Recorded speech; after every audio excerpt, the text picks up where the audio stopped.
Həsən gəl. Salam gəlin bacı. Mən bura yığılmışam ixtiyar. Onun 2-3 dənə varlı padruqalar var.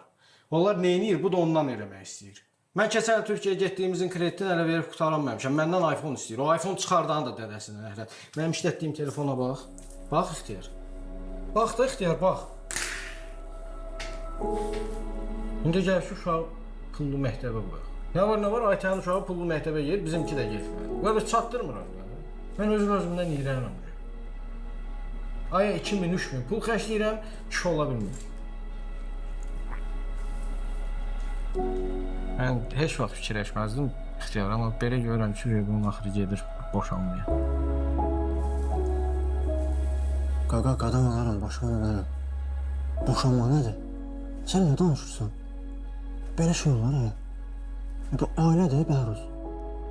Ailə. Hər şeyi qoydum bir qırağa. Gül kimi uşağım var. O uşağa yazığınız gəlmir, qaqa. Zavrun zadın verişində gündə biri boşanır. Sən hansı ağınla boşanmaz at deyirsən? Ailə bir dövlətdir, qaqa.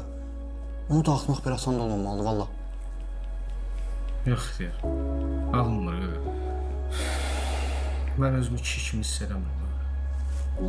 Bunun yanında mən özümün kişiliyini itirmiş hiss edirəm. Çox özümü vurdum dağa, daşa qardaş, olmur da, olmur. Keçsin rədd olsun, neyin eləsin? Qaqa, özünüz bilərsiniz. Ancaq sən özün də bilirsən ki, mən atasından nasib böyümüşəm. Yetimçilik nədir bilirəm. Siz boşansanız, o uşaq ya atasız qalacaq, ya da ki anasız. Sən istəyirsən ki, o uşaq yarımçıq böyüsün?